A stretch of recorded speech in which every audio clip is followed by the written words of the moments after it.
நேற்று முழுதும் குடும்பத்தை பற்றி வேதம் சொல்லுகிற உண்மைகளை பார்த்தோம். அதுக்கு அடுத்ததாக குடும்பத்தில் பிரச்சனைகள் ஏற்படுகிற பொழுது அந்த பிரச்சனைகளை எந்த விதத்தில் நாம் போக்கிக் கொள்வது, பிரச்சனைகள் பெரிதாக போய்விடாத படிக்கு அந்த பிரச்சனைகளை அகற்றி ஆண்டவருடைய வார்த்தையின்படி தொடர்ந்து அன்போடு எப்படி வாழ்கிறதுங்கிறதையும் நாம் நேற்று பார்த்தோம். இப்போ இன்னைக்கு இந்த காலை வேளையிலையும் மாலை ஆராதனை வேளையிலையும் பிள்ளை வளர்ப்பை பற்றி நாம் பார்க்க போகிறோம். அதான் முக்கியமாக நாம் பார்க்க போகிறோம். ஆண்டவர் உலகத்தில் மனிதர்களுக்கு 2 முக்கிய காரியங்களை பொறுப்பை கொடுத்துருக்கிறார், உலகத்தில் இருக்கிற எல்லா மனிதர்களுக்கும். அதனால் நீங்கள் கிறிஸ்தவர்களுக்கு மட்டும்னு தனியாக நினச்சிடாதீங்க. மனிதர்களை ஆணும் பெண்ணுமாக படைத்தவர் ஆண்டவர். அந்த ஆணும் பெண்ணுமாக படைத்தவர்களுக்கு ஆண்டவர் திருமணத்தை ஏற்படுத்தினார்.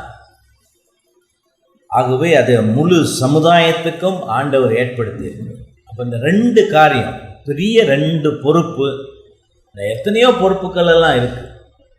ஆனால் 2 முக்கியமான பொறுப்பு. ஒன்று குடும்ப வாழ்க்கை, அடுத்தது பிள்ளை வளர்ப்பு. ஒன்று இல்லாமல் மற்றது வர முடியாது இல்லையா? ரைட். அது 2ஐயும் ஆண்டவர் தான் ஏற்படுத்தி இருக்கிறார். ஆனால் அது 2ம் ரொம்ப பெரிய பொறுப்பு. ஆனால் ரொம்ப மக்களுக்கு, உலகத்து மனிதர்கள் அப்படி பார்க்கறதில்ல. அதை ஒரு பெரிய பொறுப்பாகவே பார்க்கறது இல்லை. மேலை நாடுகளில் திருமணங்கிறதையே இல்லாமக்கிட்டாங்க. அதை பற்றி யாரும் சிந்தித்து பார்க்கறதில்ல.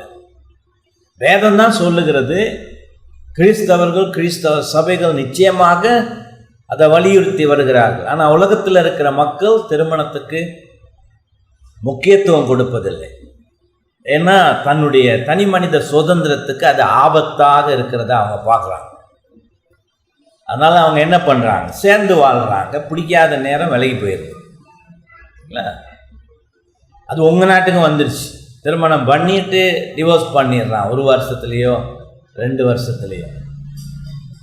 பெங்களூர் மாதிரி, டெல்லி மாதிரி, மும்பை மாதிரி பெரிய சிட்டிஸ்லாம் கூடி வாழ்கிறது சகஜமாக போச்சு இல்லை? ஏன்னா அது அவங்களுக்கு கன்வீனியண்ட்டாக இருக்குது, வசதியாக இருக்குது. பிரச்சனை இல்லாமல் பிரிஞ்சு போயிடலாம், பிறகு விருப்பப்பட்டவரோடு சேர்ந்து இருக்கலாம். அப்படி வேதம் எதை ரொம்ப மோசமாக ஒழுக்கக்கேடாக பார்க்குதோ அதை தனி மனித சுதந்திரத்தை பெரிதுபடுத்தி மனுஷன் அந்த முறையில் வாழ பார்க்கலாம். ஆகவே வேதத்தை அறியாத இருண்ட கண்களை கொண்டிருக்கிற மனிதர்களுக்கு, ஆண்டவரை தெரியாதவர்களுக்கு இதெல்லாம் ஒரு பெரிய பொருட்டாகவே இருக்காது. ஆனால் கிறிஸ்தவ சபைகள் இதை ஒரு பெரிய பொறுப்பாக பார்க்கணும். இதை ரொம்ப சீரியஸாக எடுக்கணும். உலகத்து பிரச்சனை என்னன்னு சொல்லிட்டேன். ஆனால் கிறிஸ்தவர்கள் மத்தியிலையும் இது பெரிய பிரச்சனை. என்ன பிரச்சனை? அதை பற்றி போதனைகளே சபைகளில் கொடுக்கப்படுவதில்லை. பாஸ்டர்ஸ் திருமணம் செய்ய போறவர்களுக்கு முன்கூட்டியே திருமண ஆலோசனைகள் கொடுப்பது இல்லை. அதனால திருமணம் பண்ண போறவர்கள் அதை ஒரு பெருசா நினைச்சு பார்க்காம ஒரு சமுதாயத்தில் நடக்கக்கூடிய ஒரு சடங்கா நினைச்சு அதில் ஈடுபடுறாங்க. கிறிஸ்தவ சபை திருமணத்தை நடத்தி வைத்த பொழுதும் திருமணம் செய்து கொள்ள போறவர்களுக்கு இது எவ்வளவு பெரிய பொறுப்பு. அந்த உறவில் ஈடுபடுகிற பொழுது முன்கூட்டியே தெரிந்திருக்க வேண்டிய காரியங்கள் என்ன, பிரச்சனைகள் ஏற்படுகிற பொழுது அது எப்படி தீர்த்து கொள்ளுவது, பிள்ளைகள் பிறக்க போகுது, அதை முன்கூட்டியே பிள்ளை வளர்ப்புக்கு நீங்கள் எப்படி உங்களை ஏற்கனவே தயார் செய்து கொள்வதுங்கிற போதனையெல்லாம் கொடுக்கப்படுவதில்லை. அதனால் என்ன நடக்குது? இந்த நாட்டு சமுதாயத்தில் திருமணம் எப்படி நடக்குதோ, திருமண வாழ்க்கை எப்படி வாழ்கிறாங்களோ அதே மாதிரி கிறிஸ்தவர்களும் பண்ணிக்கிறாங்க. ஆனால் சபையில் இருக்கிறாங்க. பிரச்சனைகள் இருக்குது, பல பிரச்சனைகள். ஆனால் வெளியே சொல்ல முடியாது, மரியாதை இல்லை. இந்த காரியங்கள்னால பிரச்சனைகளை மனசுக்குள்ளேயே அடக்கி வச்சுக்கிட்டு ஒரு அன்பும் சமாதானமும் இல்லாமல் வாழ்கிறாங்க. ஆகவே ஒரு முன்னுதாரணமாக இருக்கக்கூடிய கிறிஸ்தவ குடும்பங்கள் விரல் விட்டு எண்ணிடலாம். நான் சொல்கிறது உண்மையா? சொல்லுங்க, உண்மைதானே? உண்மைதான். ஆனால் அப்படி இருக்கிறதே தப்பு, பாவம். அது பாவமான காரியம். அப்போ குடும்பம் நல்லா இருக்காட்டி, ஒழுங்கா ஓடாட்டி, பிறக்கிற பிள்ளைகளுக்கு பெற்றோர்களே ஆபத்தானவர்களாக மாறிவிடுகிறார்கள். அவங்க முன்னுதாரணமாக இல்லை. ஆணும் பெண்ணுமாக பிறந்திருக்கிற பிள்ளைகள் பார்த்து படிக்க வேண்டிய அளவுக்கு ஒழுக்கமும் இல்லை. கோயிலுக்கு போகிறாங்க, அது மட்டும்தான் செய்கிறாங்க. அது ரொம்ப பெரிய தவறு. அப்போ ரெண்டு பாவம். குடும்ப வாழ்க்கை சரியாக வாழாதது ஒரு பாவம். பிள்ளைகளை சரியான முறையில் வளர்த்தெடுப்பதற்காக முன்னுதாரணமாக இருந்து அந்த எப்படி வளர்க்கணும்னு காரியத்தில் பொறுப்போடு நிதானத்தோடு செய்யாமல் இருக்கிறது அடுத்த பெரிய பாவம். இப்போ கிறிஸ்தவங்கன்னு பேர் வச்சுக்கிட்டு ஆண்டவர் கொடுத்துருக்கிற இந்த ரெண்டு பெரிய பொறுப்புகளில் நம்ம பாவத்தை செய்தால் என்ன பண்ணுறது? இதை யோசிச்சே பார்க்குறது இல்லைல்ல. பாவம் செய்கிறதுன்னா பெருசாக என்னமும் பண்ணிடக்கூடாதுன்னு மட்டும்தான் நினச்சிட்டு இருக்கிறோம். அது செய்யாத வரையிலையும் நம்ம ஓகே. ஆனால் நம்ம குடும்ப வாழ்க்கையில் பயங்கரமான தவறுகளை விட்டு கொண்டு பிள்ளை வளர்ப்புலையும் அதே விதமாக தவறெல்லாம் விட்டுக்கிட்டு திருவிழந்த எடுத்துக்கிட்டு இருக்கிறோம். சரிங்களா? அதுதானே செய்கிறோம். இது ஆண்டவர் பொறுத்துக்கிட்டு இருப்பாரா? நீங்கள் நினைக்கிறீங்களா அவருடைய வருகையின் பொழுது இதெல்லாம் கேட்காம இருக்க போறாருன்னு? ஏன்னா அவர் எழுதி வச்சிருக்கிறாரே, அதனால அவர் கேட்காம இருக்க போறதில்லை. ஆகவே தண்டனைக்காக அவிசுவாசிகள் காத்திருக்கிறது போல கிறிஸ்தவர்களும் தண்டனைக்காக காத்திருக்கிறீங்க. இந்த ரெண்டு பெரிய பொறுப்புகளிலும் மிகப்பெரிய அவசியமான பொறுப்புகளில் நீங்க பெரிய தவறுகளை விடுவதாலே. அதனால நேற்று கேட்டதை மறந்துடாதீங்க. அதான் நான் திரும்ப சொல்லியே அனுப்பினேன். இன்றைக்கே ஆரம்பிச்சிருங்க. இதை சரிப்படுத்தாட்டி உங்களுக்கும் சரியில்லை, உங்கள் பிள்ளைகளுக்கும் சரியில்லை, நீங்கள் இருக்கிற சபைக்கும் அது சரியில்லை. இப்போ இன்னைக்கு பிள்ளை வளர்ப்பை பார்க்க போகிறோம். இதுவும் ஒரு பெரிய பொறுப்பு, சாதாரணமான பொறுப்பு இல்லை, பெரிய பொறுப்பு. பிள்ளை வளர்ப்பை பற்றி வேதத்தில் பல இடங்களில் சொல்லப்பட்டிருக்கு. பவுல் 2 இடத்துல அதை சொல்லியிருக்கிறாரு. எபேசியர், கொலோசையர், வேற பகுதியிலையும் அது வருது, 1 பேதுருவிலையும் அது வருது, நீதிமொழிகளில் அதிகமாகவே இருக்கிறது. இதை தவிர உதாரணங்கள், பயங்கரமான உதாரணங்கள் வேதத்தில் இருக்கு பிள்ளை வளர்ப்பை பற்றி. இப்போ நான் கொலோசையர்ல இருந்து மட்டும் வாசிக்கிறேன். 2 வசனங்கள் 3வது அதிகாரத்தில் 20, 21. நேரடியாக இது பிள்ளைகளுக்கு எழுதப்பட்டது. ஆனால் பெற்றோர்களுக்கும் அந்த ஒரு வசனம் பெற்றோர்களுக்கும் சொல்லுகிறது. பிள்ளைகளே உங்களை பெற்றோருக்கு எல்லா காரியத்திலேயும் கீழ்ப்படியுங்கள், இது கர்த்தருக்கு பிரியமானது. பிதாக்களே உங்கள் பிள்ளைகள் திடனற்று போகாதபடிக்கு அவர்களுக்கு கோபமூட்டாதிருங்கள். பிள்ளைகளுக்கு ஆண்டவர் என்ன சொல்றார்? பெற்றோருக்கு கீழ்ப்படியணும். இதான் பிள்ளைகளுக்கு. நீ விசுவாசியா இருக்கிறியோ விசுவாசியோ இல்லையோ அது இல்லை, கீழ்ப்படிந்து நடக்க வேண்டியது உனக்கு ஆண்டவர் எதிர்பார்க்கிற பெரிய கடமை. அது கட்டளைன்னு கூட சொல்லலாம். சரிங்களா? நல்ல பெற்றோர்களா இல்லாமல் இருந்தாலும் கூட அவங்க பாவமான காரியத்தை செய்ய சொன்னால் தவிர நீங்க கீழ்ப்படிந்தே நடக்கணும். பெற்றோர்கள் இருந்த அறிவு கெட்டத்தனமா பாவமான காரியங்களை செய்ய சொன்னா பிள்ளைகள் செய்யலாமா? செய்யக்கூடாது. அது தவிர சாதாரண ஒழுக்கம் அந்த மாதிரி எல்லா காரியங்களிலும் பெற்றோர்களுக்கு நீங்க கீழ்ப்படிந்து நடக்கணும். அப்படி கீழ்ப்படியாமல் இருப்பது ஆண்டவருக்கே கீழ்ப்படியாமல் போவது போல. ஏன்னா இதை கொடுத்திருக்கிறது, இந்த கட்டளையை கொடுத்திருக்கிறது யாரு? ஆண்டவர். அப்ப நீங்க பெற்றோர்களுக்கு கீழ்ப்படியாமல் இருக்கிற பொழுது நீங்கள் கர்த்தருக்கு கீழ்ப்படியாமல் இருக்கிறீர்கள், படைத்த ஆண்டவருக்கே கீழ்ப்படியாமல் இருக்கிறீங்க. அதனாலதான் பவுல் அங்க சேர்த்து இது ஆண்டவருக்கு பிரியமானதுன்னு எழுதியிருக்கிறார். அதாவது உங்களுடைய பிறந்த பிறகு உங்களுடைய வளர்ச்சிக்கு சரியான விதத்தில் வளர்ந்து வருவதற்கு நீங்க திருமண வயசு வந்து திருமணம் ஆவதற்கு முன்பான அந்த காலம் வரையும் உங்களுடைய நல்ல வளர்ச்சிக்கும் உங்களுடைய பாதுகாப்புக்கும் ஆண்டவர் ஏற்படுத்தி இருக்கிறது பெற்றோர்களைத்தான்.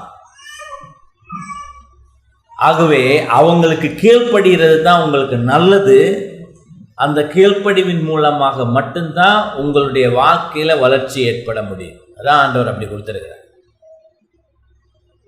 பிறகு பெற்றோர்களுக்கு சொல்லுகிறார். ஆனா இங்க பிதாக்களின்னு ஆரம்பிக்குது.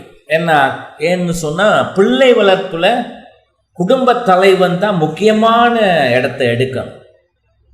அதனாலதான் அவங்களுக்கு பெரிய ரெஸ்பான்சிபிலிட்டி. மனைவிக்கு இதுல ஒண்ணுமே இல்லைன்னு சொல்லலை. மனைவியோடு சேர்ந்து எல்லா காரியங்களையும் செய்ய வேண்டியது கணவனுடைய கடமை. ஆனா இதுல முன்னின்று சிந்தித்து எல்லா ஆலோசனைகளையும் மனைவியோடு இணைந்து பார்த்து பிள்ளை வளர்ப்பதில் ஒரு பெரிய பொறுப்பு கணவனுக்கு தான். கணவன் செய்யாம மனைவி செய்ய முடியாது. அவன் தான் வீட்டு தலைவன். ஆகவே பிதாக்களே, தகப்பன்மார்களே அப்படின்னு பார்க்கலாம். உங்கள் பிள்ளைகள் திடனற்று போகாதபடி அவர்களுக்கு கோபம் ஊட்டாதிருங்கள். இதை என்ன ஆண்டவர் சொல்றார், பவுல் சொல்றாருன்னா, நீங்க பிள்ளைகளை நல்லா வளங்க, ஆனா அதை நெகட்டிவா சொல்றார், எதிர்மறையா சொல்றார். இங்க பிள்ளை வளர்ப்புகளை ஈடுபடுகிற பொழுது அவங்க சோர்ந்து தளர்ந்து எரிச்சல் அடையும்படி போகாதபடிக்கு அவர்களை கோபமூட்டாமல் பிள்ளை வளர்ப்பில் ஈடுபடுங்கள். ஏன்னா ஏற்கனவே சொல்லியிருக்கு இந்த வசனங்கள்ல, தகப்பன் என்ன தாயின் தகப்பனுக்கும் கீழ்ப்படிந்து நடக்க வேண்டியது அவங்களுடைய கட்டளை. அவங்க அப்படி கீழ்ப்படிந்து நடக்க வேண்டிய நிலையில இருக்கிற பொழுது நீங்க அவங்களுக்கு நல்ல வார்த்தைகளை சொல்லி நல்ல வழிகளை காட்டி வளர்க்கிற பொழுது அவர்களை சரியான விதத்தில் நிதானத்தோடும் அன்போடும் செய்யாமல் போனா அவங்களுடைய பொறுமையை சோதிக்கிறீங்க.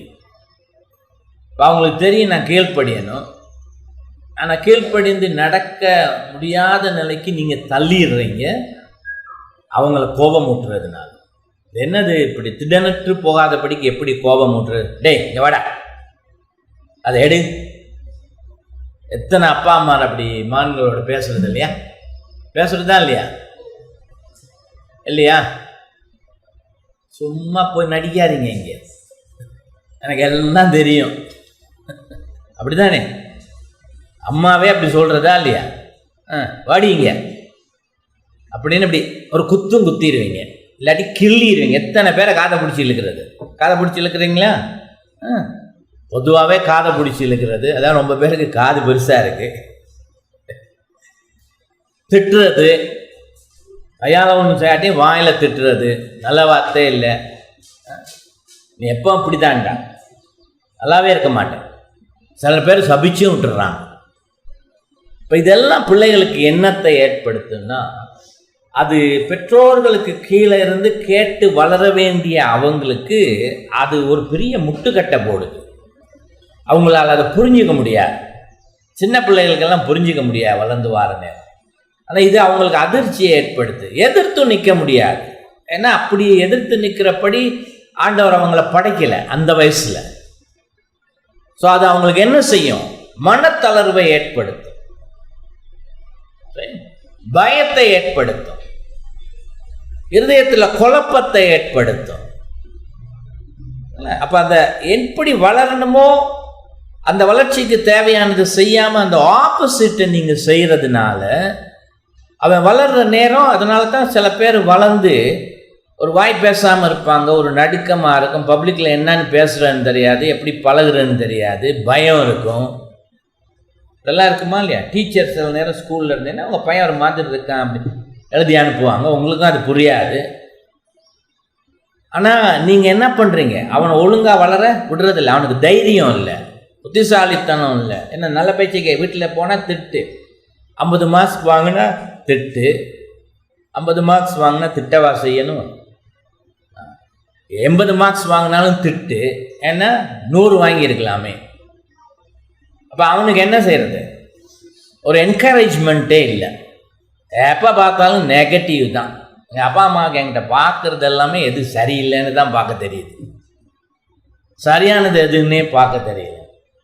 அப்போ என்ன செஞ்சிடுவான்? பாராட்டுதல் எதாவது கொடுக்குறீங்களா?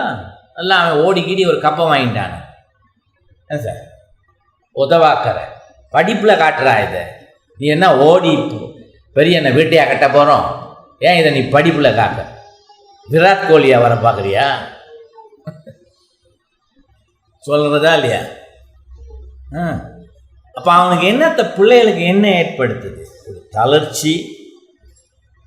ரொம்ப சமூகமாக பேசி சந்தோஷமாக விஷயங்களை கேட்டு வளர வேண்டிய அந்த பிள்ளைகளுக்கு ஆண்டவர் கொடுத்துருக்கிற அந்த அப்பா அம்மாவே இப்படி இருந்தால் யார்கிட்ட போய் பேசுவாங்க?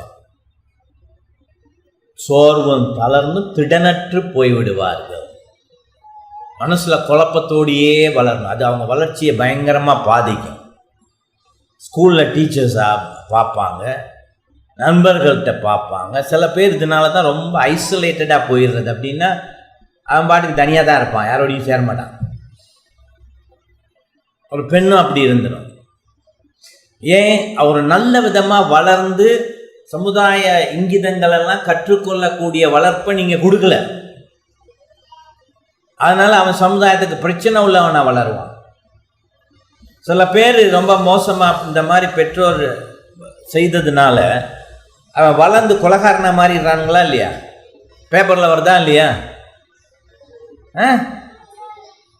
யார் இதுக்கெல்லாம் காரணம்? ஆண்டவரா? பெற்றோர்கள். அவங்க தான் அடிப்படை காரணம். ஏன்? வளர்ச்சிக்கு ஏற்றதை அவங்க செய்யலை. அந்த பொறுப்பை உதாசீனப்படுத்துறதுனால பிள்ளைகள் அப்படி போயிடும். அதனால தான் இங்கே ஒரே வசனத்தில், பிதாக்களே உங்கள் பிள்ளைகள் திடனற்று போகாதபடி அவர்களுக்கு கோபமூட்டாதிருங்கள். பிள்ளை வளர்ப்புக்குள்ள எல்லாத்தையும் இதில் அடக்கிட்டார் ஆண்டவர். ஆகவே நீங்கள் நெகட்டிவாக எதை செய்வீங்களோ அதை முன்னுக்கு, ஏன்னா இயல்பாக தான் எல்லாம் செய்கிறது. கிறிஸ்தவனாக இருந்தாலும் கிறிஸ்தவன் இல்லாட்டி இந்திய சமுதாயத்தில் சொல்லவே தேவையில்லை. ஆனால் அப்படி நடக்கக்கூடாது.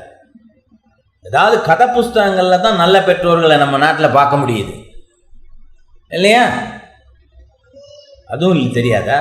ஆமாம், கதை புத்தகங்களில் தான் நல்ல பெற்றோர், இல்லாட்டி நல்ல படம் எடுப்பாங்க நல்ல பெற்றோர். அப்போ நம்ம பார்த்து சந்தோஷப்படுவோம். ஏன்னா அதுதான் நடைமுறையில் இல்லையே. அவன் ஏன் அப்படி எடுக்கிறான்? ஏன் அப்படி புஸ்தகம் எழுதுறாங்க? நடைமுறையில் இல்லை. நடைமுறையில் ஒழுங்காக இருந்தால் ஒரு பையன் அப்படி படம் எடுக்க மாட்டான். ஆனால் நீங்கள் அப்படி நடக்கிறது இல்லை. அப்போ கிறிஸ்தவ பெற்றோர்கள் ரொம்ப தவறு விட்டுறீங்க பிள்ளை வளர்ப்பில்.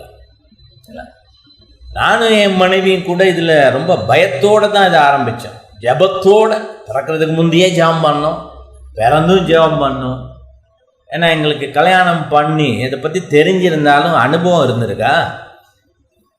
அனுபவமே இல்லையே. விஷயம்லாம் தெரிஞ்சிருந்தது, ஆனால் அனுபவம் இல்லை. இப்போ அதை செய்து பழகணும். திடீர்னு மகளோ மகனோ எதிர்த்துட்டா நான் என்ன பண்ணுறது? அப்போ அதுக்கெல்லாம் தயார் பண்ண வேண்டி இருந்தது. அப்படி அவங்க நடந்துக்காத விதத்தில் எப்படி பேசுறது, எப்படி போதிக்கிறது, அவங்களுக்கு நம்ம கட்டுப்பாடுகளை வைக்க வேண்டிய இடத்துல அந்த கட்டுப்பாடுகளை அவங்க கேட்டு நடக்கும்படியாக ரொம்ப அமைதியாக பேசி, கண்டிப்போட பேசுகிறோங்கிறது தெரியணும். ஆனால் அது கோபமூட்டாத படிக்கு புரிந்து கொள்ளுகிறபடியும் இருக்கணும். அதை செஞ்சிருக்கிறோம். 2 பேரையும் கூட எனக்கு தெரிஞ்சு என் மகளை ஒரே ஒரு தரம் ரொம்ப 2 வயசில் இருக்கிற நேரம் அப்படி தட்டினது தான். அதுக்கு முன்னாடி கையே வச்சதில்லை. என் மகன் மேலே கை வச்சதே இல்லை. என் ஒய்ஃப் தான் கொஞ்சம் ஸ்ட்ராங்காக பேசுவாங்க. என்ன மகன் பிள்ளைங்கள் முன்னுக்கு ஒய்ஃபை கரெக்ட் பண்ணக்கூடாது இல்லை, தனியாக சொல்லுவேன். அந்த அளவுக்கு அவசியமானு கேட்பேன். ஆகவே அவங்கள அப்படி பண்ணது. அதுக்காக நான் பூரணமானவன்னு சொல்ல முடியாது. எங்கள் அப்பா என்னை போட்டு வெளுத்திருக்கிறார். ஆனால் நாங்கள் தீர்மானிச்சிருந்தோம், கிறிஸ்தவனா வந்த பிறகு பிள்ளைகளை சரியாக வளர்க்கணும், நான் வளர்ந்த மாதிரி வளரக்கூடாது. அதனால் அவங்க திடனற்று போகாதபடி நாங்கள் செய்யலை. என் டாட்டர் ரொம்ப போல்டு. அது வயசில் எனக்கு போல்ட்னஸ்னே தெரியாது. பயங்கர டிமிட்னா தெரியுமா? அந்த இவனுக்கு இருந்துச்சு, திமோத்தேயுக்கு இருந்துச்சு. தமிழ் வேதத்தில் என்ன சொல்லுது? நீ அப்படி இருக்காத, தைரியமாறுன்னு பவுல் திமோத்தேயுக்கு சொல்கிறார். அவனுக்கு தைரியம் குறைவு, அதனால் அது சரியில்லை, தைரியமாறுன்னு சொல்கிறார். இப்போ என் டாட்டர் ரொம்ப போகும். ஏன் அது இப்படி வந்துச்சு? ஏன்னா நான் வளர்ந்த மாதிரி அவங்கள நான் வளர்க்கலை. எதுக்கும் என்கரேஜ் பண்ணும், டிஸ்கரேஜ் பண்ணக்கூடாது, தளர்ந்து போடப்படி செய்யக்கூடாது. இல்லை படின்னெல்லாம் நான் ஒரு நாள் சொன்னவே இல்லை. ஏன்னா அவங்க குடும்பம் அமைதியாலாம் இருக்கிறதுனால அவங்களுக்கு அது தெரியும் படிக்கணும்னு, தாங்களே படிப்பாங்க. ஹோம்ஒர்க்கிலெல்லாம் ஏன் செய்யாமல் விட்டேன் அதெல்லாம் ஒன்றுமே சொன்னதில்லை. ஹோம்ஒர்க்லாம் பெஸ்ட். இயர் ஆஃப்டர் இயர் நல்லா படித்து அவங்களுக்கு ரொம்ப அறிவு இருக்குன்ட்டு ஒரு கிளாஸை விட்டுட்டு இன்னொரு கிளாஸுக்கு 2 பேரையும் கூட தூக்கி போட்டாங்க. அதனால் அவங்க யூனிவர்சிட்டிலாம் வெள்ளனையே முடிச்சிட்டாங்க. அதுக்கு என்ன சொன்ன, குடும்பம் அதுக்கு ஒரு காரணமாக இருந்திருக்கு. அதுதான் சொல்ல வரேன். ஒரு தீர்மானத்தை பண்ணணும், ஏன்னா நான் மாதிரி அவங்க இருக்கக்கூடாதுங்கிறதுக்காக. என்ன ஒரு காரணம் இருந்தாலும் அவங்களுடைய தாத்தா பாட்டி வீட்லேயோ வேற எங்கேயோ வளரும்படி நம்ம அனுமதிச்சதே இல்லை. சொந்தக்காரங்க வீட்டில் ஒரு நாள் விட அவங்க இருந்து வர்றதுக்கு அனுமதிச்சில்லை. வீட்லேயே தான் வளர்ந்தாங்க. அவங்களுக்கு வீடு தான் பெருசுன்னு காட்டியிருக்கு. நீங்கள்லாம் என்ன செஞ்சிடுறது, வருமானம் குறையன்ட்டு மிடில் ஈஸ்ட்டுக்கு போயிடுறது. ஒய்ஃப் இங்கேருந்து கஷ்டப்படும் 2 பிள்ளைங்கள வச்சுக்கிட்டு, இல்லையா? ஆகவே பணத்தை முதன்மை காட்டி உங்கள் பொறுப்புகளெல்லாம் தட்டி கழிச்சிடுறது. இல்லாட்டி நான் வருஷத்துக்கு ஒரு தடவை வந்துட்டு போகிறேன், இதுக்கா கல்யாணம் பண்ணேன்? வருஷத்துக்கு ஒரு தரம் உனக்கு ஒய்ஃப் வேணும்னா நீ பணமே இருந்திருக்கலாமே. ஒரு கிறிஸ்தவன் பண்ணால் அது கொடூரம். ரொம்ப பாஸ்டர்ஸ் இதுக்கு என்ன செய்வாங்க, நல்லா ஊக்குவிச்சு விடுவாங்க. ஏன்னா தசமா பாக்கம் கூட வரும் இல்லையா, லோக்கல்ல இருந்து வரதை விட. எப்படியோ செய்யறாங்க பாஸ்டர்ஸ். ரொம்ப தப்பு. வேலை கழிச்சு வெளியில போகணும்னா எல்லாம் குடும்பத்தோட போகும். ஒரு சேர்ச்சையும் தேடிக்க. அந்த மனைவி பிள்ளைகளை விட்டுட்டு வெளிநாட்டில் போய் வேலை செய்கிறவன் பைத்தியக்காரன், அவன் பொறுப்பு இல்லாதவன். கிறிஸ்தவன்னு சொல்லிக்கிறதுக்கே வெக்கப்படும். மனைவியோட தான் சேர்ந்து வாழும். ஏன்னா அந்த பிள்ளைகளுக்கு அந்த வீடு அவசியம், அந்த பிள்ளைகளுக்கு பெற்றோர்கள் அவசியம். நீங்கள் இருந்து அவன் வளர்ச்சியை ஒவ்வொரு நாளும் பார்த்து காலையிலையும் மாலையிலையும் இருந்து செய்ய வேண்டியதை செஞ்சு வளர்க்கணும். இல்லாட்டி எப்படியா குடும்ப ஆராதனை நடத்துறது?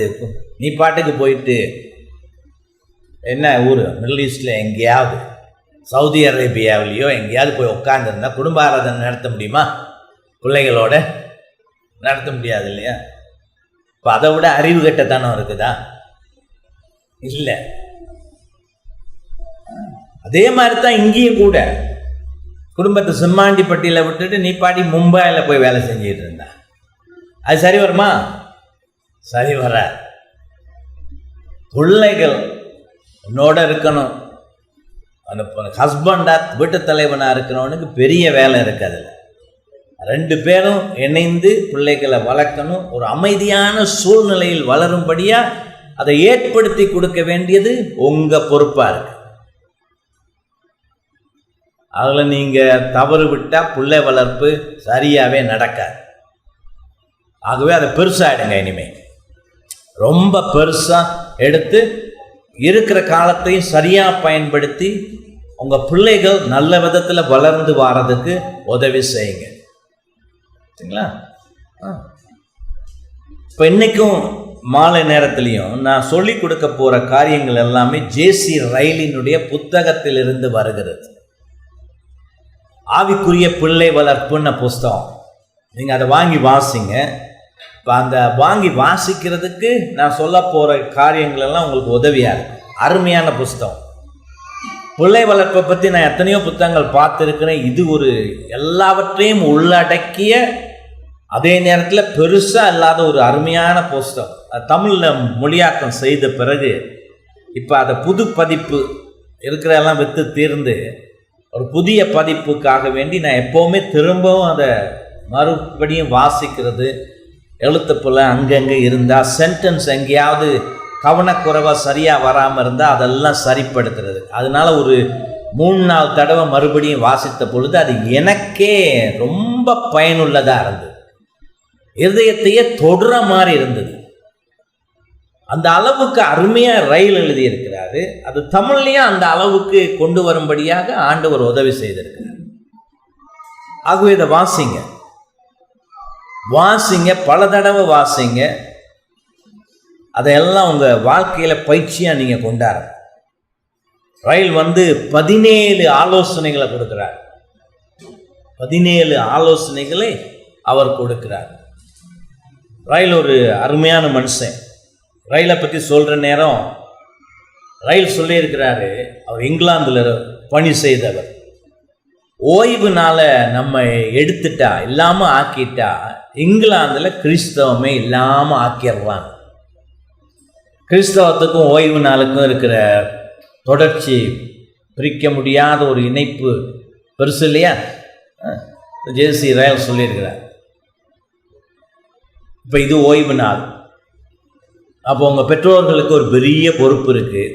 இந்த ஓய்வு நாளை கர்த்தருக்கு விருப்பமாக சரியாக அனுசரிக்க வேண்டியது. அப்போ உங்கள் பிள்ளைகள் அந்த ஓய்வு நாளை சரியானபடி சரியான காரியங்களை மட்டும் செய்கிறதுக்கு நீங்கள் முன்னுதாரணமாகவும் இருக்கணும். அவங்கள அதன்படி நடத்தினா தான் அந்த வழியில் அவங்க வளர்த்து வரலாம். ஓய்வு நாளில் நாம் போயிட்டு உலகத்து வேலைகள் செய்யக்கூடாது. நேற்று ஒரு கிறிஸ்தவ பிரசங்கி டிவியில் கொஞ்சம் நேரம் இருந்துச்சு பிரசங்கம் பண்ணால், ஏன்னா இந்த காமெடி பார்க்கணுன்னா இங்கே இருக்கிற கிறிஸ்தவ பிரசங்கம் கேட்டால் போதும், அப்புறம் வடிவேலியே மிஞ்சிடுவாங்க. இப்போ அவர் காமெடி அவனு சொன்னார், ஓய்வு நாள் ரொம்ப அவசியம்னார். அப்போ எப்படி இவனே எடுத்துக்கிறானா, ஆச்சரியமாக இருக்கே. அப்புறம் ஒரு பெரிய குண்டை போட்டான். என்ன குண்டு? வேலை செய்கிற பொழுது அது நம்ம யோசிக்க தான் வேணும். அப்போ உனக்கு ஓய்வு நாளை பற்றியே தெரியலன்னு தான் அர்த்தம். ஆண்டவர் 6 நாள் கொடுத்துருக்கிறார் உனக்கு எல்லா வேலையும் செய்கிறதுக்கு.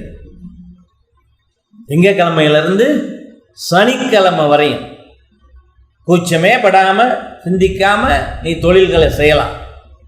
ஓய்வு நாளில் அந்த தொழில்களை செய்யக்கூடாது. நீ போலீஸில் இருந்தால், இல்லாட்டி ஒரு சோல்ஜராக போர் வீரனாக இருந்தால், ஒரு டாக்டராக இருந்தால், ஒரு நர்ஸாக வைத்தியசாலையில் இருந்தால், ஒரு பெரிய கவர்மெண்ட் எலக்ட்ரிக்கல் கம்பெனியில் வேலை செய்தால் ஆண்டவர் அனுமதிச்சிருக்கிறார். ஏன்னா இதெல்லாம் அத்தியாவசிய தேவைகள். டாக்டரெல்லாம் வேலையை நிப்பாட்டினா ஓய்வு நாளில் நம்ம சாகணுமா இல்லையா? ரைட். இன்டென்சிவ் கேர்லாம் என்ன ஆயிரும்? எலக்ட்ரிக்கல் வேலை செய்கிறவங்கெல்லாம் அதை நிப்பாட்டினான்னா என்ன ஆச்சு? ஆபத்தா இல்லையா? நர்சஸ் எல்லாம் இல்லாட்டி என்ன ஆகும்? அப்போ ஆண்டவருக்கு ரொம்ப மூளை இருக்குது நம்மளை விட. அப்போ அந்த விஷயங்களில் அனுமதிக்கிறார். இப்போ ஞாயிற்றுக்கிழமையே எல்லா போலீஸ் ஸ்டேஷனும் மூடப்படும். ஆமியெல்லாம் ஞாயிற்றுக்கிழமையில வேலை செய்ய வேண்டிய அவசியமே இல்லைன்ன உடனே நம்ம ஊரில் இருக்கிற அவ்வளவு குண்டர்களுக்கும் ரொம்ப சந்தோஷமா இருக்காதா?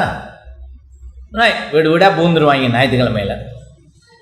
அப்புறம் போர் வீரர்கள்லாம் வேலை செய்ய மாட்டாங்கன்னு தெரிஞ்சால் சீனாக்காரனுக்கு ரொம்ப சந்தோஷமாக போயிடும். நாட்டில் பாதி போயிடும் அவன் கையிலுக்கு. ஒரு நாள் விட்டாலே போதும், குவிச்சிருவாங்க படைய. சரிங்களா? அது ஓய்வு நாளில் முக்கியமான விஷயங்களுக்கு மட்டும் ஆண்டவர் அனுமதி கொடுத்துருக்கிறார். அது வேற ஜாப்ஸுக்கு இல்லை. ஓய்வு நாளில் நீங்கள் என்ன செய்யக்கூடாது? இப்போ நான் சொன்ன விஷயங்கள் தவிர வேற வேலைகள் நீ செய்யக்கூடாது. ஒரு கம்ப்யூட்டர் கம்பெனியில் வேலை செய்கிற, கார் டீலர்கிட்ட வேலை செய்கிற, வேற எது செஞ்சாலும் கட்டட வேலையெல்லாம் செஞ்சால் ஓய்வு நாளில் செய்யலாமா? கூடாது. உடனே யோசிப்பீங்க, வருமானம் வருமானம் வருமானம் வருமானம் வருமானம் வேணும்னா மேலே பாரு. நம்ம பிரச்சனையே நம்ம என்ன செய்யறது? மேலேயே பார்க்கறது இல்லை, எல்லாம் சுற்றி பார்க்கறது. சுற்றி பார்த்தா என்ன ஆகும்? பேதுரு தண்ணி உள்ளுக்கு போன மாதிரி போக வேண்டி வந்துடும். ஆண்டவர் என்ன சொல்றார்? நீ என்ன பாடுறா, நீ நல்லா தண்ணியில கூட நடக்கலாம். அவன் சுற்றி பார்த்து பயந்தான் உள்ளுக்கு போயிட்டான். ஆண்டவர் காப்பாற்ற வேண்டி இருந்துச்சு. நம்ம மேலே பார்க்கறது இல்லை, ஆண்டவரை பார்க்கறது இல்லை. இந்த உலகத்தையே ஆள்ற ஆண்டவர், படைச்ச ஆண்டவர், அவரை விட பலசாலி உலகத்திலேயே இல்லை. எல்லா நாட்டையும் போட்டு கண்ணை மூடி திறக்கிறதுக்கு முந்தி இல்லாம ஆக்கிடலாம். அப்போ அந்த ஆண்டவருக்கு ஜம்மாண்டிப்பட்டி கிராமத்தில் இருக்கிற ஒரு மனுஷனுக்கு வேலை கொடுக்கறது கஷ்டமா? அப்போ நம்ம நம்பிக்கை அந்த ஆண்டவர் மேலே எப்படி இருக்குது? நம்பிக்கை இல்லைன்னு தானே அர்த்தம். அப்போ நீ பொறுமையோட ஜெபம் பண்ணி காத்திருந்தா, இன்டர்வியூக்கெல்லாம் போகணும், அப்ளிகேஷன்லாம் போடணும், ஆனால் பொறுமையோட ஜெபம் பண்ணி காத்திருந்தா ஆண்டவர் நிச்சயமாக கொடுப்பார். நாம் என்ன செய்யறது? அதை செய்யறது. எக்ஸ்கியூஸ் கொடுத்துட்டு ஓய்வு நாளில் போயிட்டு வேலையை செய்யறது ரொம்ப தப்பு. என்ன செய்கிறாய்? ஆண்டவர் சொல்றார், என்னை பரீட்சை செய்து பார்க்காதே. யாக்கோபுல வருதா இல்லையா? என்னை பரீட்சை செய்து பார்க்காதே. அதாவது எனக்கு சும்மா கோபம் விட்டாது. நான் ஒரு தரம் சொன்னதுதான். ஆண்டவர் சொன்னதில் தப்பு இருக்குமா? சிந்திக்காம எதையாவது சொல்லுவாரா? இல்லை, அவர் தப்பே செய்ய முடியாது. தப்பு செய்கிற ஒருத்தனார் தான் ஆண்டவராக இருக்க முடியாது. ஆண்டவருடைய குணாதிசயம் பூரணமானது, தப்பே செய்ய முடியாது. ஆகவே சொல்லி இருக்கிறத தப்பே இருக்காது. முக்காலமும் யோசிச்சு தான் எழுதி இருக்கிறார், ஓய்வு நாளில் வேலை செய்யாது, செய்யக்கூடாது. உன்னுடைய இச்சைகளின்படி நடக்காதே, உன்னுடைய சொந்த விருப்பங்களுக்காக பயன்படுத்தாதே. எல்லாத்தையும் என்ன செய்யணும்? அது ஏன் நாள், என்ன ஆராதனை செய்யணும், என்னுடைய காரியங்களை பற்றி பேசு, என்னுடைய பணிகளை செய். முழு நாளையும் கொடுத்திருக்கிறார். நம்ம ரொம்ப நல்லா ஆண்டவருடைய விசுவாசத்திலையும் ஆவிக்குரிய விதத்திலையும் ரொம்ப ஸ்ட்ராங்காக இருக்கிறது. அதைத்தான் செய்யணும். இப்போ இதில் உங்கள் பிள்ளைகளுக்கு நீங்கள் உதாரணமாக இல்லாட்டி அவங்க என்ன செய்வாங்க? 2-3 பேர் பிள்ளைங்கள் இருந்தால் ஓய்வு நாளுக்கு எந்தவித மதிப்பும் கொடுக்காம தான் வளருவாங்க. இப்படி நீங்களே இப்படி செஞ்சு ஒரு 20 குடும்பம் இருந்தால் இந்த 20 குடும்பமும் அப்படி இருந்தால் கிறிஸ்தவத்தை இல்லாமக்கிடலாமா இல்லையா? அப்போ போலி கிறிஸ்தவம் தானே வரும். இப்போ எவ்வளவு பெரிய பொறுப்பு, எவ்வளோ பெரிய பொறுப்பு, பெரிய பொறுப்பா இல்லையா? சரி, ரயில் என்ன சொல்றாருன்னு பார்ப்போம். முதலாவது, இப்பெல்லாம் பிள்ளை வளர்ப்புல முதலாவது, பிள்ளைகளை அவர்களுடைய விருப்பத்தின்படி அல்லாமல் அவர்கள் நடக்க வேண்டிய வழியில் அவர்களை வளர்க்க வேண்டும்.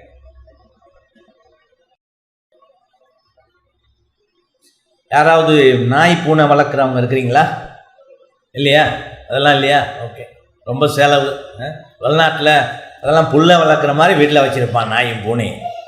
மேலே பார்க்க போனால் சில பேருக்கு அதுதான் புள்ளையா பார்த்து வளர்ப்பாங்க, ரொம்ப கவனத்தோடு வளர்ப்பாங்க.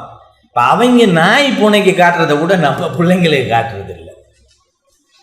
அதுக்கெல்லாம் பேர் வச்சிருப்பாங்க, திட்டவே மாட்டாங்க. பேர் வச்சிருப்பாங்க. அதுவும் நல்லா கேட்டு பாட்டுக்கு நடக்கும், பார்க்குறதுக்கே பெரிய அருமையாக இருக்கும். உண்மையாக ஒரு பிள்ளை மாதிரி தான் அவங்களுக்கு நாயும் பூனையும் கூட. நாம் எங்கே நாயை ஒழுங்காக நடத்துறது, பிள்ளைகளையே நாய் பூனை ஆக்கிடுறோம். இப்போ என்ன இங்கே சொல்கிறார் ரயில், பிள்ளைகளே அவர்களுடைய விருப்பத்தின்படி அல்லாமல். ஏன்பா அப்படி சொல்கிறீங்க? நீதிமொழிகள் 22:15 சொல்லுது, பிள்ளைகள் பாவத்தில் பிறந்திருக்கிறார்கள், அவருடைய நெஞ்சில் மதியீனம் இருக்கிறது. இப்போ பிள்ளை பிறந்த பிறகு அது எவ்வளோ அழகாக இருந்தாலும் அது பாவத்தில் பிறந்திருக்குது. அதான் ஒரு பெரிய பிரச்சனை. பாவத்தில் பிறந்திருப்பதனால அந்த பிறந்த அந்த நேரத்திலேயே அதனுடைய இருதயத்தில் மதியீனம், ஃபூலிஷ்னஸ்னு இங்கிலீஷில் பேர், தப்பு அங்கே இருக்குது. அந்த வயசுலேயே கூட வாய் திறந்து பேச முடியாத நேரத்திலையும் அதில் முட்டாள்தனம் நிறைந்திருக்கிறது. எல்லாம் எது நல்லதோ அதுக்கு எதிரானதெல்லாம் அங்கே இருக்கான், வேதம் சொல்லுது. அதனால தான் இன்னொரு நீதிமொழிகள் 29:15 நம்ம வாசிக்கிறோம், தன் இஷ்டத்துக்கு விடப்பட்ட பிள்ளைகள் தாய்க்கு வெட்கத்தை உண்டு பண்ணுவான். நீங்கள் ஒன்றுமே பிள்ளை வளர்ப்பில் ஈடுபடாமல் ஆம்பாட்டுக்கு போகிற வழியில் விட்டுடுறது. ரொம்ப பேர் அதான் செய்கிறீங்க, ஆம்பாட்டுக்கு வளர்றது. சாதாரணமாக வீட்டில் ஒரு செடி வளர்க்குறவன் கூட அது இஷ்டப்படி வளர விட மாட்டான். விடுவானா? நேரத்துக்கு தண்ணி ஊற்றுறானா இல்லையா? அது கேட்காது. அது எப்படி கேட்கும்? வாய் இல்லையே. என் வீட்டில் வச்சுருக்கிறேன், லவுஞ்சுன்னு சொல்லுவாங்க இல்லையா, என்ன வரவேற்பு அறையில் 2 பிளான்ட் இருக்குது. ரொம்ப ஒய்ஃபுக்கு பிடிக்கும். இப்போ அவங்களுக்கு இப்போ கை ஒன்றும் ஏலாததுனால நான் தான் அதுக்கு தண்ணி ஊற்றேன். 2 நாளைக்கு ஒருத்தரும் மறக்காமல் தண்ணி ஊற்றேன். ஏன்னா அதுக்கு கேட்க முடியாது. அப்போ அது சரியாக வளரணுன்னா நம்ம தண்ணி ஊற்றணும். வளர்ச்சி கொஞ்சம் ஒரு மாதிரி இருக்கணும்னா மண்ணை மாற்றணும். அதெல்லாம் செய்ய வேண்டியிருக்கு. மனிதனா இல்லாததுக்கே செய்ய வேண்டியிருக்கு. இப்போ மனுஷனா இருக்கிற பிள்ளைகளுக்கு எந்த அளவுக்கு செய்யணும்? அதுவும் பாவத்தில் பிறந்திருக்கு. அதுக்கு பாவத்தை பிறந்திருக்கிறோங்கிறதே பிள்ளைக்கு தெரியாது. அதுக்கு வயசும் இல்லை, ஞானமும் இல்லை, விசுவாசமும் இல்லை. அப்படி பிறந்திருக்கிற நேரம் இது ஒரு வீட்டில் ஒரு டைனமைட் வச்சிருக்கிற மாதிரி தான். அழகான டைனமைட். இப்போ அந்த பிள்ளைய இஷ்டத்துக்கு விட்டா என்ன ஆகும்? விடலாமா? விட முடியாது. இப்போ அதை பாதுகாக்கணும். அப்போ அந்த உள்ளுக்கு இருக்கிற அந்த மோசமான இருதயம், அந்த முட்டாள்தனத்தின் படி அது போய் அழிந்து விடாமல் இருக்கிறதுக்கு நம்ம என்ன செய்யணும்? அதை கட்டுப்படுத்த வேண்டிய ஒரு பெரிய பொறுப்பு பெற்றோர்களுக்கு இருக்கு. அதனால தான் அவங்க சரியானபடி சிந்திக்கவும், சரியானபடி பேசவும், சரியானபடி நடந்து கொள்ளவும் என்னென்ன தேவையோ அதை பிறந்ததுலேருந்து செய்ய வேண்டியிருக்கு. பிறந்ததுலேருந்து செய்ய வேண்டியது. ஒரு 1.5 வயசு ஞாபகம் இருக்குது எனக்கு. ஏன்னா இந்த 6, 7, 8 மாதத்துலலாம் பிள்ளைக்கு நம்ம தானே தூக்கி எல்லாம் செய்யணும். அதுக்கு உட்கார முடியுமா? அப்போ அதை உட்காரக்கூடிய நிலைமைக்கு வந்தவுடனே நாங்கள் சாப்பாட்டு மேசையில் அதுக்குன்னு ஒரு சின்ன சேர் போட்டிருக்கிறோம். என் டாட்டருக்கு சின்ன சேர்.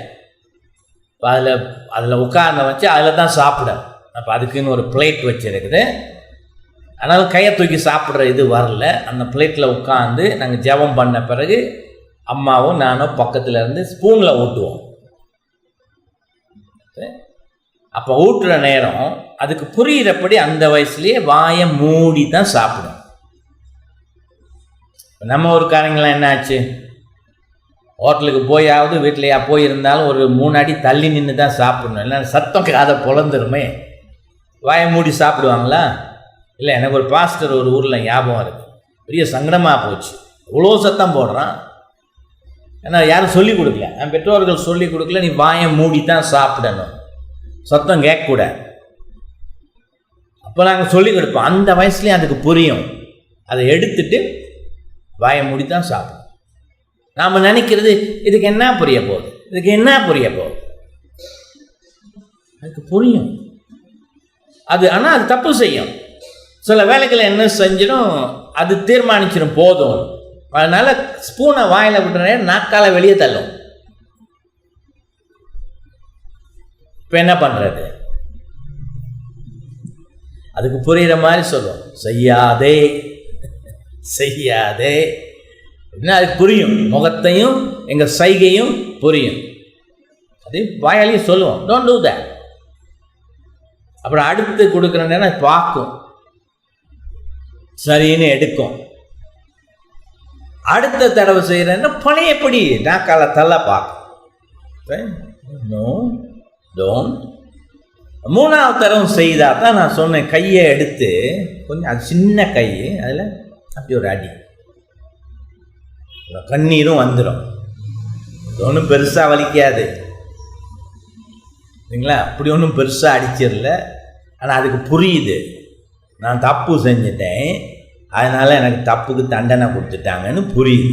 அதனால் அது என்ன செய்யும், அழுகப்பா. ஆனால் டோன்ட் டூ தட், அவ்வளோதான். அதையும் அன்போடு சொல்லணும். அப்புறம் அது துப்பா. சரி, அதுக்கு 2வது நாள் அப்படி எதுவும் வந்தால் கூட நாக்கால தள்ளுறதுக்கு இந்த கையில் வாங்கின அந்த சின்ன அடி இருக்குல்லையே, அது ஞாபகத்துக்கு வரும். உடனே என்ன செய்யும், அது செய்யாது. இதுதாயா பயிற்சி. ஆனால் இதை தொடர்ச்சியாக செய்யணும். அவங்க வளர்ந்து மரமாக நிற்கிற காலம் வரையும், நம்ம அதிகாரத்துக்கு கீழே இருக்கிற வாரம் வரையும் இதை சாப்பாட்டில் மட்டும் இல்லை, எல்லா விஷயத்துலையும் செய்யணும். வளர்ச்சிக்கு ஏற்றபடியும் செய்யணும். அதனால தான் ரயில் சொல்றார், அவருடைய விருப்பத்தின் படி இல்லாமல் நடக்க வேண்டிய வழியில் அவர்களை வளர்க்க வேண்டும். எங்கள் பிள்ளைங்களுக்கெல்லாம் சொல்லியிருக்கிறோம், அப்படி நடுவில் தெருவுலேருந்து நடந்து போகிற நேரம் நீயா கிராஸ் பண்ணக்கூடாது. அவங்களுக்கு நில்லுன்னா நிற்க தெரியும். அதுக்கு ஒரு பயிற்சி சும்மா வராது. ஏன்னா அவங்களுக்கு தெரியாது, அவங்க வயசில் குடுக்குன்னு ஓட பார்ப்பாங்க, ஸ்டாப் இட், அப்படியே ஃப்ரீஸ் ஆகி நின்றுவாங்க. இது பயிற்சி இல்லாமல் வராது. இதே விஷயத்தில் தான் அவங்க வளர்கிற பொழுது எல்லா காரியத்திலையும் அவங்களுக்கு என்ன தேவை, என்ன விருப்பம் இருக்குது. எப்போவுமே பிள்ளைகளுக்கு ரயில் சொல்கிறார், அது பின்னுக்கு வரையும் இல்லைன்னு சொல்கிறதுக்கு தயங்கவே கூடாது. நீங்கள் தான் தீர்மானிக்கணும், அது எது நல்லது எது நல்லது இல்லை. நீங்கள் தான் தீர்மானிக்கணும். நோன்னு சொல்கிறதுக்கு தயங்கவே கூடாது. ஏன்னா நல்ல காரியத்துக்கு இல்லை நீங்கள் சொல்கிறது நோ, மோசமான காரியத்துக்கு அதுக்கு தான் சொல்லுவீங்க. அது பிள்ளைக்கு தெரியாது, ஆனால் நீங்கள் சொல்லி ஆகணும். ஆரம்ப வயசுலலாம் பிள்ளைக்கு லெக்சர் கொடுக்க தேவையில்லை, ஏன் நோன்னு சொன்னோம், ஏன்னா அதுக்கு புரியாது. ஆனால் அது சொல்கிறது அவசியம். கேட்டு நடக்க வேண்டியதுதான் பிள்ளைகளுடைய வேலையை தவிர புரிஞ்சு நடக்க வேண்டியது இல்லை. 1 வயசுலையும் 2 வயசுலையும் 3 வயசுலையும் புரிஞ்சு நடக்க வேண்டிய வயசு வரும். அப்போ அதுக்கு முன்னே என்ன செய்யணும், அழகாக பிறந்திருந்தாலும் பிள்ளைகள் ஆபத்தோடு பிறந்திருக்கிறாங்கிறத உணர்ந்து அவர்கள் தவறான வழியில் போய்விடாதபடி, ஆபத்தில் மாட்டிக்கொள்ளாதபடி நாம சிந்தித்து வளர்க்கணும். அப்போ வைஃபையும் பிள்ளையும் இங்கே விட்டுட்டு மும்பையில் போய் உட்காந்துருந்தா உன்னால் முடியுமா? செய்யாத. பிறந்ததுலேருந்து செய்ய வேண்டியது. இப்போ பணத்துக்காக குடும்பத்தையும் எவ்வளோ பேர் இழந்துட்டு நிற்கிறாங்களா இல்லையா? இப்போ அதை கிறிஸ்தவனுங்களே அப்படி செய்தால் அது நல்லா இருக்குமா? நல்லா இருக்குமா? நல்லாவே இருக்காது. உண்மையிலேயே பிள்ளைங்களே அவங்களுக்கு தேவையில்லை, தப்பாக நடக்கிறதா இருந்தால்.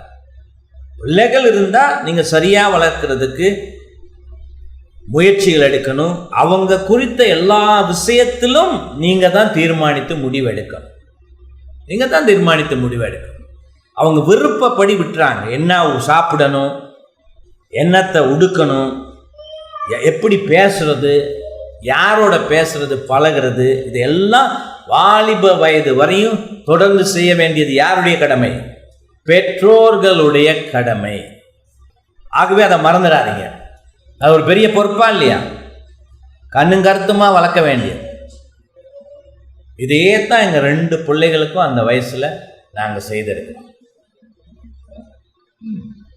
அதை ஒழுங்காக செஞ்சதுனால அவங்க 2 பேரும் அடம்பிடிச்சு நான் பார்த்ததே இல்லை.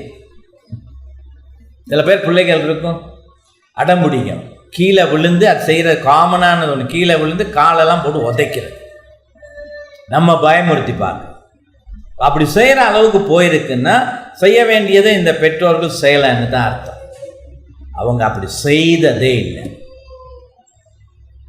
ஏன்னா அவங்களுக்கு நம்ம குறையும் வைக்கலையே. சில விஷயங்கள் பிள்ளைகளுக்கு தேவை, டாய்ஸ் தேவை.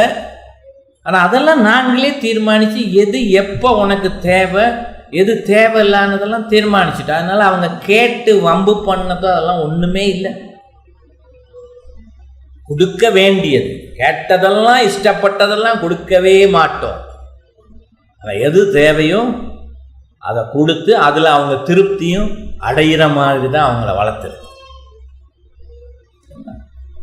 அப்போ அதனால் இது ரொம்ப கஷ்டம். ஆனால் அதுக்கு செய்ய வேண்டிய வேலை. ஆண்டவரை ஜெபம் பண்ணி நம்ம செய்கிற பொழுது, அவங்களோடு சேர்ந்து ஜெபம் பண்ணுகிற பொழுது அவங்க புரிஞ்சுக்குவாங்க, அதன்படி வளருவாங்க. இதை எல்லா காரியங்களிலும் நீங்கள் காட்டணும். எந்த ஸ்கூலுக்கு போகணும், என்ன பாடம் படிக்கணும். அப்போ அதெல்லாம் இதில் கணவன் தான் வழி நடத்தினால அம்மாவுக்கு ரொம்ப வேலை இருக்குது. ஏன்னா அவங்க வேலை செய்கிற நேரம் அவங்க தான் நேரத்தை கொடுப்பாங்க. அதில் நீங்கள் 2 பேரும் ஒற்றுமையாக இருக்கு. கணவன் பேச்சை மீறாத மனைவி. அவங்க 2 பேரும் எடுத்த தீர்மானங்களை ஒருத்தர் மீறக்கூடாது. அப்போ தான் அந்த பிள்ளைகள் அப்பாவையும் மதித்து நடக்கும். நல்ல உறவும் தொடர்ந்து இருக்கும். சமாதானமும் அன்பின் அடிப்படையிலான உறவும் தொடர்ந்து இருக்கும். ஆகவே பிள்ளைகளை அவர்களுடைய விருப்பத்தின்படி அல்லாமல் அவர்கள் நடக்க வேண்டிய வழியில் அவர்களை வளர்க்க வேண்டும். 2வது, மென்மையோடும் அன்போடும் பொறுமையோடும் பிள்ளைகளை வளர்க்க வேண்டும். மென்மையோட அன்போட பொறுமையோட பிள்ளைகளை வளர்க்க வேண்டும். அதை நான் எங்கள் அப்பாட்ட பார்த்ததே இல்லை. அவர் இறந்தே போயிட்டாரு. அதனால் இறந்த மனிதர்களை பற்றி தப்பாக பேசக்கூடாது இல்லையா?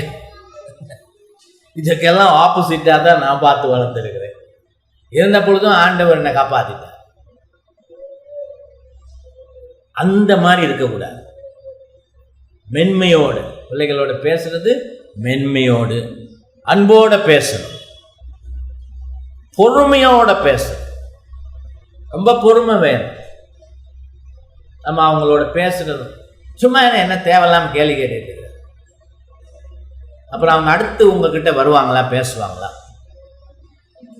பிள்ளைங்க உங்ககிட்ட வர்றதும் பேசுறதும் நல்லதா இல்லையா? நல்லது.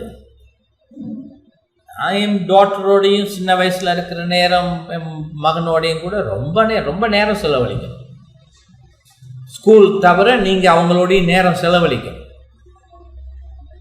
சாப்பாட்டு நேரம் எல்லாருமே உட்காந்து சாப்பாட்டு நேரத்தில் நிறைய பேசலாம். அவங்களும் கேள்விகள் கேட்பாங்க, அதெல்லாம் பேசணும். ஆகவே அவங்க நம்மளோட பேசுறதுக்கு எதையும் கேட்கறதுக்குன்னு தடையே இருக்கக்கூடாது. நேரத்தை கொடுக்கணும். அப்போ உங்கள் அணுகுமுறை எப்பவும் எப்படி இருக்கணும்? மென்மையோடும். அளவுக்கு அதிகமாக மோசமான ஒரு அதிகாரம் ஒன்று இருக்கு இல்லையா, மிரட்டுறது. அப்பா அவள் பார்த்தா மிலிட்ரிக்காரனை பார்க்குற மாதிரி இருக்கக்கூடாது. அப்பாவாக தான் தெரியும். அவர் மிலிட்ரியிலேயே வேலை செஞ்சாலும் கூட அவர் அப்பாவாக தெரியணும், மகனுக்கோ மகளுக்கோ. அந்த நடவடிக்கைகள் தப்பு. அன்பு, அவங்களுக்கு தைரியம் இருக்கணும். எங்கள் அப்பா எங்கள் அம்மா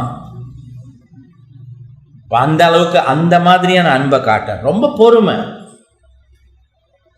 பொறுமை இருக்கணும். ஏன்னா மதியினம் அங்கே இருக்கு இல்லையா, அதனால் ரொம்ப பொறுமை இருக்கு. சில காரியங்களை சொல்லி கொடுக்குறதால நம்ம பொறுமையோடு சொல்லி கொடுக்கணும். உண்மையை அவங்க கேட்டுக்குவாங்க. பிள்ளைகள் தவறு செய்வார்கள். பாவத்தில் பிறந்திருக்கிறனாலும் மதியினத்தில் இருக்கிறனாலும் தவறு செய்வார்கள். இப்போ நம்ம வீட்டில் சில நேரம் யாராவது வர்றாங்கன்னா ஒரு குடும்பம் ஞாபகத்துக்கு வருது. அவங்களுக்கு 5 பிள்ளைங்க. துருன்னு இருக்கும் அஞ்சும். அப்போ என் ஒய்ஃப் சொன்னாங்க, இன்னைக்கு வர்றாங்க டின்னருக்கு, நம்ம இது எல்லாத்தையும் எடுத்து மேலே வச்சுருவோம்மா. ஏன்னா டேபிளில் ஆர்னமெண்ட்ஸ் இருக்குது, அங்கே இருக்குது, இங்கே இருக்குது. இப்போ என்ன பண்ணுறதுன்னு எங்களுக்கு ஒரு பிரச்சனை. எல்லாம் மேலே எடுத்து வச்சுருவோம்மா. ஏன் வந்தால் அதை போய் தொடுங்க, அதை கீழே போட்டு உடச்சி விட்டுரும். அப்போ எல்லா இடத்துலையும் இருக்குது, என்ன பண்ணுறது? இப்போ நான் சொன்னேன், இல்லை பார்ப்போம் என்ன தான் நடக்குதுன்னு பார்ப்போம். ஏன்னா அந்த பெற்றோர்கள் அந்த மாதிரி தொடரப்படி வளர்க்காமல் இருந்திருந்தா தொட. எங்கள் வீட்டிலேயே கூட இருக்கிற அந்த ஓர்னமெண்ட்ஸ் அது இதெல்லாம் எங்கள் பிள்ளைகள் சின்ன வயசுலேருந்தே தொட்டே நான் பார்த்ததில்லை. ஏன்னா எதையும் தொடக்கூடாதுன்னு தான் அவங்களுக்கு பயிற்சி கொடுத்துருக்கு. அதனால தொடமாட்டாங்க. நாங்கள் ஒரு கண்ணாடி டேபிள் இருக்கும், என் ஒய்ஃபுக்கு இதெல்லாம் பிடிக்கும் வச்சுருப்பாங்க, அவங்க போய் தொடமாட்டாங்க. அது பயிற்சி, சும்மா வரல. நார்மலாக என்ன வரும், அப்படியே போய் பார்க்குறது, தொடுறது, அப்புறம் எடுக்கிறது, அந்த கையால் அவ்வளோ தூரம் தூக்க முடியாது, பொத்துன்னு கீழே விழுகிறது, அப்புறம் மிரண்டு போய் நிற்கிறது, நமக்கு கோபம் வந்துடும், திட்டுறது. நாங்கள் என்ன சொல்லியிருக்கிறோம், யூ மஸ்ட் நாட் டச். இப்போ அவன் தம்பி வீட்டுக்கு, தம்பி ரூமுக்கு நீ சும்மா அனுமதி கேட்காம போகக்கூடாது, உன் ரூமுக்கும் அவன் அனுமதி கேட்காம வரக்கூடாது. அதே மாதிரி தான் எங்களுக்கும். இப்போ எங்களோட நான் பெட்ரூம்லேருந்து வரோன்னா, கேன் வி கம் இன், நாங்கள் உள்ளுக்கு வரலாமான்னு கேட்டு வருவாங்க சின்ன வயசு. இதே மாதிரி அவங்க ரூமுக்கும் அவங்க இல்லாத நேரம் நாங்கள்லாம் போயிட்டு சிஐடி வேலை பார்க்க மாட்டோம். ஏன்னா அவங்களுக்கு நம்பிக்கையை ஊட்டுறோம். இன்னைக்கு வரையும் அதுதான். அவங்கெல்லாம் வளர்ந்துட்டாங்க, வேலையெல்லாம் இருக்கிறாங்க, இன்னைக்கு வரையும் அதுதான். இப்போ அவங்க 2 பேரும் வீடெல்லாம் வாங்கி எல்லாம் இருக்கிறாங்க. இப்போ எங்கள் வீட்டுக்கு வந்தால் கூட என் மகன் என்னை கேட்காம செய்யாது, சரி ஒன்றையும் தொடமாட்டான். ஆக பயிற்சி கொடுத்தா அப்படி வரும். இதெல்லாம் நான் ஒன்றும் பிள்ளை பிறக்கிறதுக்கு முந்தி பெரிய அனுபவம்லாம் எனக்கும் இருந்ததில்லை. ஆனால் ஆண்டவர் வார்த்தையை நம்பி நாங்கள் செஞ்சது தான். அதனுடைய பலனை நம்ம பார்க்கணும். அதனால் எங்கள் வீட்டில் எதுவுமே இந்த பிள்ளைகளால் உடையலை, எதுவுமே உடையலை. அது மட்டுமா, இப்போ அவங்க வீட்டில் எல்லாம் நீட்டாக அந்தந்த இடத்துல இருக்கிறபடி இருக்குது. ஸோ அதனால அவங்க தவறு செய்வாங்க, அது இயற்கை. ஆனால் இதை எப்படி மென்மையோடு நம்ம ஆலோசனை கொடுத்து கண்டித்து சரியான வழிக்கு போகுதுங்கிறத நீங்கள் கற்றுக் கொடுக்கணும். சின்ன வயசுலேயே கற்றுக் கொடுக்கணும். 3 வயசுலேயே என் டாட்டர் எதையும் தொடாது, பிடிச்சதா இருந்தாலும் தொடாது.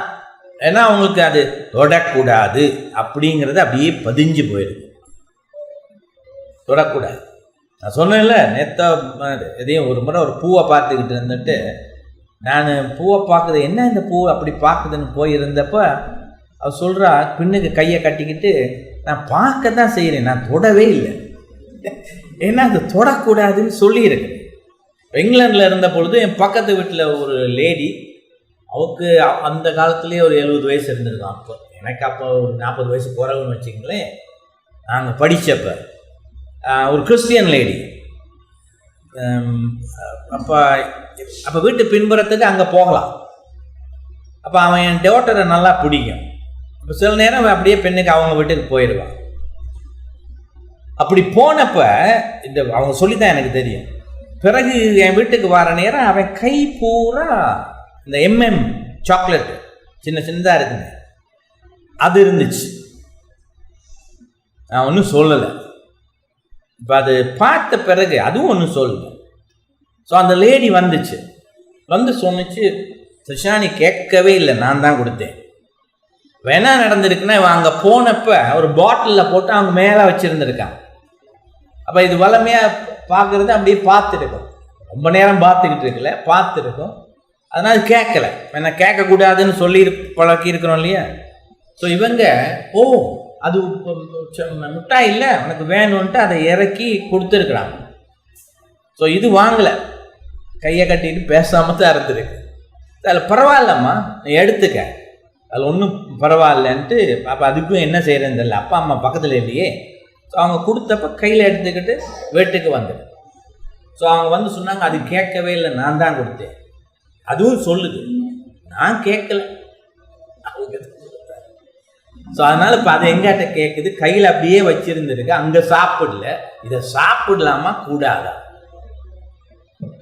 எவ்வளோ தூரத்துக்கு அந்த பிள்ளை வளர்ப்பு போகும். சரி, அந்த மாதிரி வளர்க்கலாம்.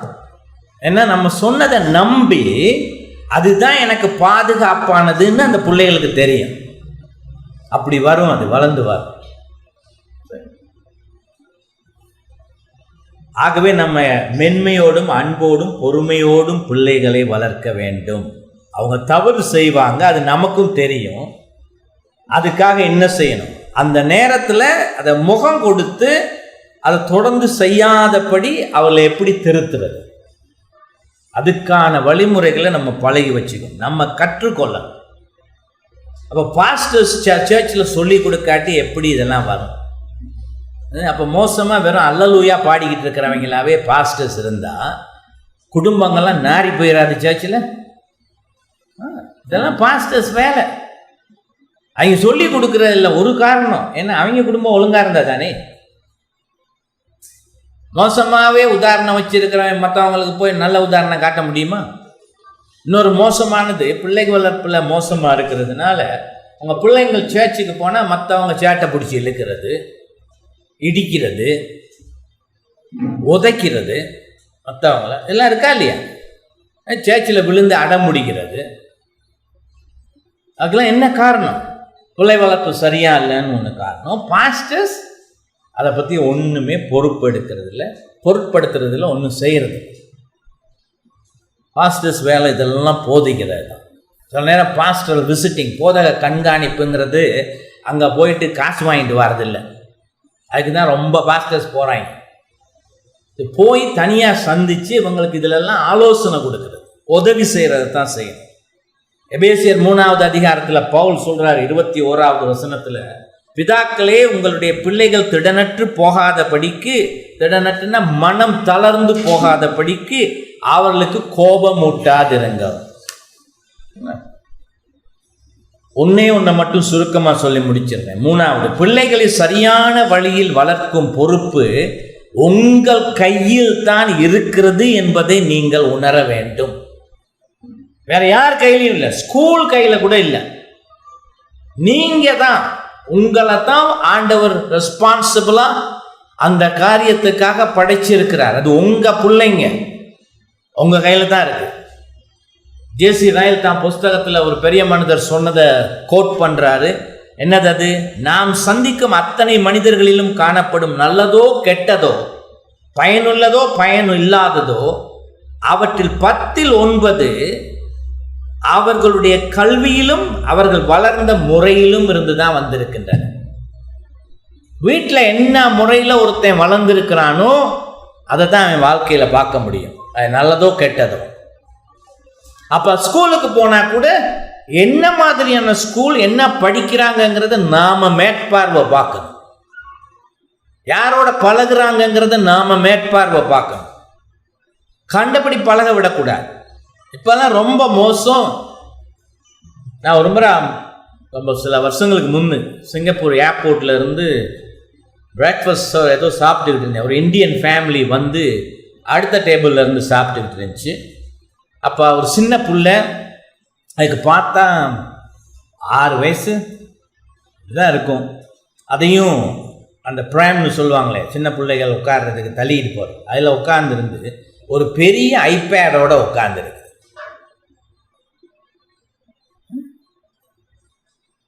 அப்போ இந்த ஸ்மார்ட் ஃபோன் அதெல்லாம் அந்த வயசில் கொடுக்கலாமா? இப்போ எங்கள் ஊரில் ஒரு சட்டம் கொண்டாந்துட்டாங்க, 17 வயசுக்கு குறைஞ்சி ஸ்கூலில் நீ ஃபோன் யூஸ் பண்ணக்கூடாது, ஸ்மார்ட் ஃபோன் யூஸ் பண்ணக்கூடாது. ஏன்னா அவன் படிப்பு கெட்டு போயிடுச்சு. அமெரிக்காவிலையும் அது கொண்டாட போகிறான். இப்போ நாம் என்ன செஞ்சிடறோம்? 10 வயசுலேயே வாங்கி கொடுத்துட்றாங்க. எங்கள் 2 பிள்ளைகளுக்கும் அந்த வயசுலலாம் ஃபோன் கொடுத்ததே இல்லை. கேட்பாங்க, நாங்கள் ஃபோன் யூஸ் பண்ணலாமான்னு இன்னும் வயசு வரலன்னு தான் சொல்லுவோம். ஐ திங்க் யூனிவர்சிட்டிக்கு போகிறப்ப தான் ஃபோனே கையில் கொடுத்தது. ஏன்னா கான்டாக்ட் பண்ணுறது, அதுக்கும் ஆலோசனை கொடுத்தது. நீ கான்டாக்ட் பண்ணுறதுக்காக, ஃபோன் பண்ணுறதுக்கு, பஸ்ஸில் இருந்து ஏறி வரணும், அதுக்கெல்லாம் ஃபோன் பண்ணி எங்களோட தொடர்பு வச்சுக்கிறதுக்காக. ஆனால் ஸ்மார்ட் ஃபோன் வாங்கி கொடுக்கல. அவங்களும் அதை பற்றி பெரிய தொல்லையும் பண்ணல. எல்லாம் செய்கிறத யோசித்து பாதுகாப்புக்கு தான் செய்கிறாங்கங்கிறது 2 பேருக்கும் தெரியும். அது உங்கள் பொறுப்பு, உங்கள் கையில் தான் இருக்குது. இதெல்லாம் நீங்கள் சிந்திக்கணும். அவங்க போகிற வழியில் நீங்கள் அவங்கள விடவே கூடாது. டிவியாக வருதா இல்லையா நியூஸ் ஒவ்வொரு நாள்? இந்த சின்ன பயலுக ஸ்மார்ட் ஃபோன் யூஸ் பண்ணி இருக்கிற அக்கிரமங்கள், பெற்றோர்கள் அழுகை எல்லாம் வந்துக்கிட்டே இருக்கா? அதெல்லாம் தேவையா கிறிஸ்தவனுக்கு? அப்போ பிள்ளைய ஒழுங்காக வளர்த்துருந்தா அந்த அளவுக்கு போகுமா? யாரோட பழகுறதுன்னு பார்க்குறதில்ல, யாரோட பேசுகிறதுன்னு பார்க்குறதில்ல, கண்டபடி வளர விடுறது எல்லாம் பயங்கர ஆபத்தில் தானே போகும்.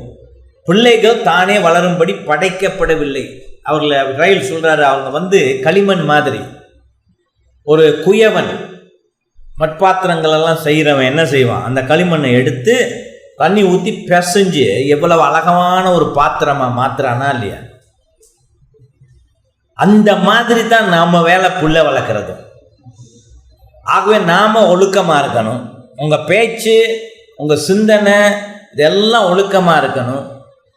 கொடுத்த வாக்கை நீங்கள் பிள்ளைங்கள்கிட்டையும் மாற்றக்கூடாது, சாக்கு போக்கு சொல்லக்கூடாது, எல்லாம் சரியாக செய்யணும். எந்த ஊருக்கு நான் போயிருக்கிற பொழுது அவங்க ஏதாவது கேட்டாங்கன்னா இந்த ஆபத்து, அவங்க கேட்டது எனக்கு வாங்கி கொடுக்க முடியாது, அதனால் லிஸ்ட் போட்டு தர சொல்லுவேன். ஒரு சின்ன லிஸ்ட்டாக போட்டு 2 பேரும் போட்டு தருவாங்க.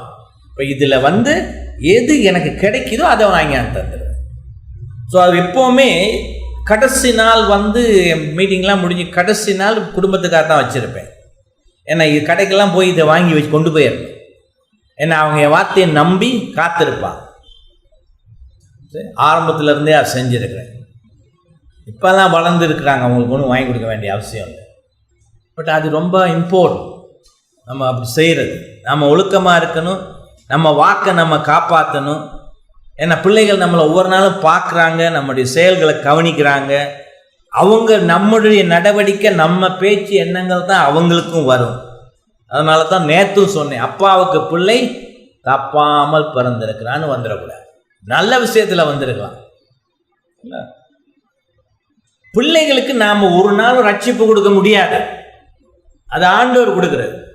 ஆனால் அந்த ரட்சிப்பை அடைவதற்கான அத்தனை வழிகளையும் நாம் காட்டி கொடுக்க முடியும்.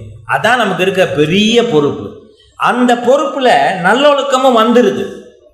ஆனால் 10 கோட்டலை கிறிஸ்தவனுக்கு மட்டுமா கொடுக்கப்பட்டது? இல்லை.